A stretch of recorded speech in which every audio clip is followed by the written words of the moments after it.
అందరికీ నమస్కారం అండి. ఈరోజు బిర్యానీస్లోకి, ఫ్రైడ్ రైస్లోకి, రోటీస్లోకి సూపర్గా ఉండే combination curry walnut mushroom paneer కర్రీని తయారు చేసి చూపించబోతున్నాను.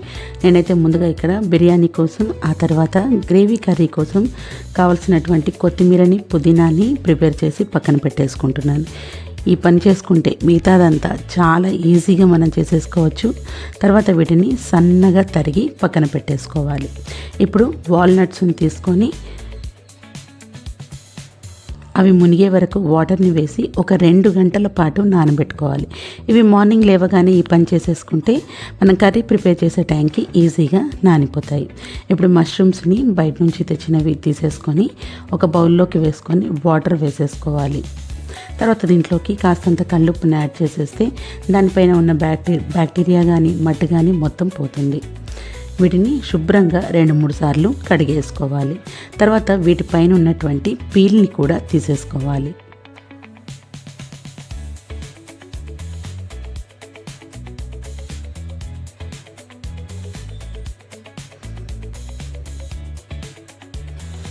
ఇలా అన్నిటినీ కూడా పీల్ తీసేసుకున్న తర్వాత మరొకసారి వాటర్ తోటి శుభ్రంగా కడిగేసుకోవాలి.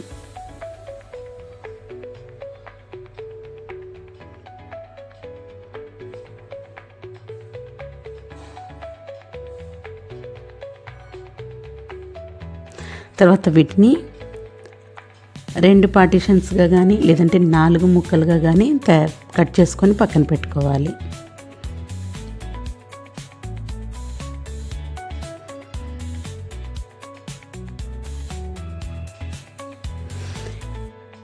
ఇలా ముక్కలుగా తయారు చేసుకున్న వాటిని అన్నిటిని కూడా పక్కన పెట్టేసుకోండి. ఇప్పుడు గ్రేవీ కర్రీలోకి ఉపయోగపడే టమాటాలను తీసుకుందాము. టమాటాలు పండు అయితే చాలా బాగుంటాయి. ఒక 2 టమాటాలను సెలెక్ట్ చేసుకొని పక్కన పెట్టేసుకొని టమాటా ప్యూరీని చేసి పక్కన పెట్టుకోవాలి. ఇప్పుడు స్టవ్ మీద గిన్నెను పెట్టి గిన్నెలోకి 4 టేబుల్ స్పూన్ల ఆయిల్ని వేసుకోవాలి.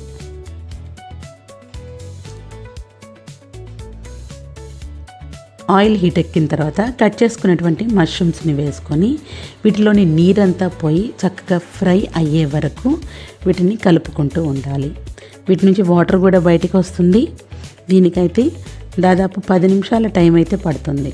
ఫ్లేమ్ని సిమ్లో పెట్టుకొని మాత్రమే ఫ్రై చేసుకోవాలి. కలుపుకుంటూ ఉండాలి.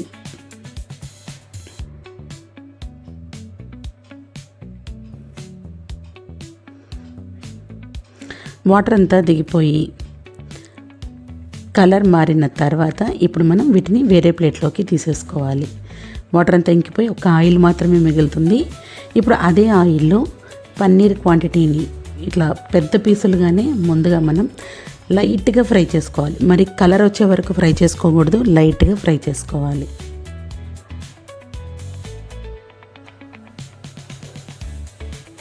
ఒక 2 నిమిషాల పాటు వీటిని అలా ఫ్రై చేసుకున్న తర్వాత వీటిని కూడా తీసేసుకొని పక్కన పెట్టుకోండి. ఇప్పుడు అదే గిన్నెలో 1 టేబుల్ స్పూన్ వరకు అల్లం వెల్లుల్లి పేస్ట్ని వేసుకోవాలి.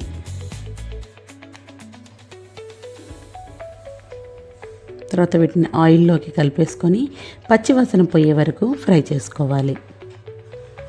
తర్వాత దీంట్లో ఒక ఉల్లిపాయని సన్నగా చిన్నగా కట్ చేసుకొని వాటిని కూడా గిన్నెలోకి వేసేసుకోవాలి.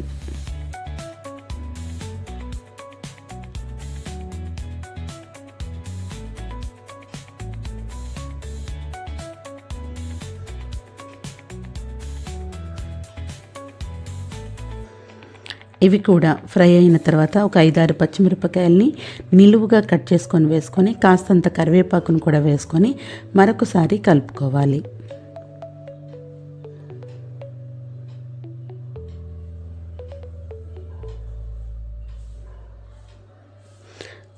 ఉల్లిపాయలు బాగా మగ్గిన తర్వాత దీంట్లోకి టమాటా ప్యూరీని వేసేసుకోవాలి. కొంచెం వాటర్ని కూడా యాడ్ చేసుకొని వేసేసుకోవాలి.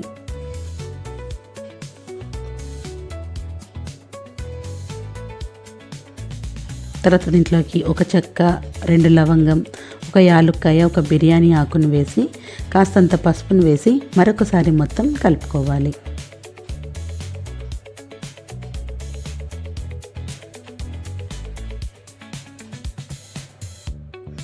ఈలోపు వాల్నట్స్ అన్నిటిని కూడా శుభ్రంగా కడిగి మిక్సీ జార్లో వేసుకొని మెత్తటి పేస్ట్ లాగా చేసుకొని పక్కన పెట్టుకోవాలి. టమాటా మెత్తగా ఉడికిన తర్వాత దీంట్లోకి 1.5 టేబుల్ స్పూన్ల కారాన్ని బట్టి చూసి వేసుకోండి, ఎక్కువ తక్కువ అనేది. ఉప్పు కూడా సరిపడినంత వేసుకొని మరొకసారి మొత్తం కలిపేసుకోవాలి.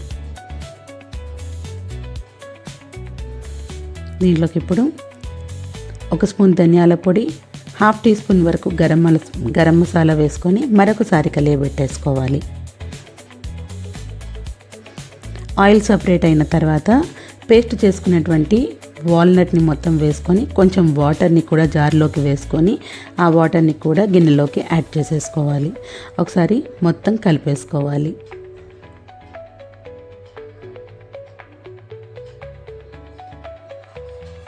మూత పెట్టేసి ఒక 5 నిమిషాల వరకు ఉడకబెట్టుకోవాలి. మధ్యలో ఒక్కొక్కసారి కలుపుకోవచ్చు.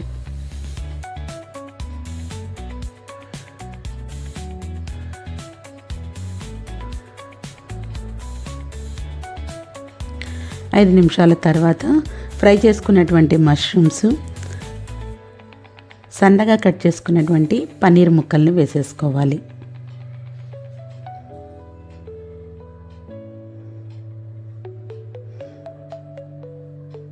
ఇవి రెండింటిని కూడా గ్రేవీలోకి బాగా కలిసేటట్టుగా కలుపుకోవాలి.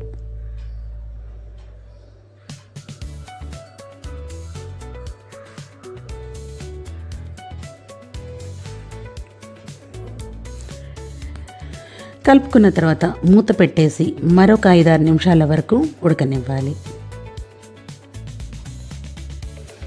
గ్రేవీ మరీ చిక్కగా ఉంటే కాస్త వాటర్ పోసుకొని ఉడకనివ్వచ్చు. కొంచెం ఆయిల్ సపరేట్ అయ్యింది అనుకున్నప్పుడు మరొకసారి మొత్తం కలిపేసుకోవాలి. తర్వాత 1 స్పూన్ వరకు బటర్ని వేసుకోవాలి. బటర్ వేసుకున్నప్పుడు టేస్ట్ చాలా బాగుంటుంది.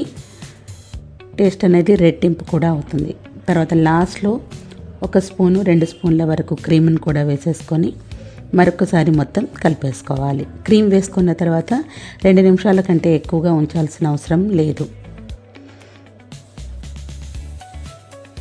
తర్వాత ఒక గుప్పెడు కొత్తిమీరని వేసుకొని కలుపుకున్నాము అని అంటే రోటీస్లోకి, బిర్యానీస్లోకి ఎంతో బాగుంది కర్రీ అయితే తయారైపోతుంది. తప్పకుండా ట్రై చేయండి, మీకు కూడా చాలా బాగా నచ్చుతుంది. Thank you for watching.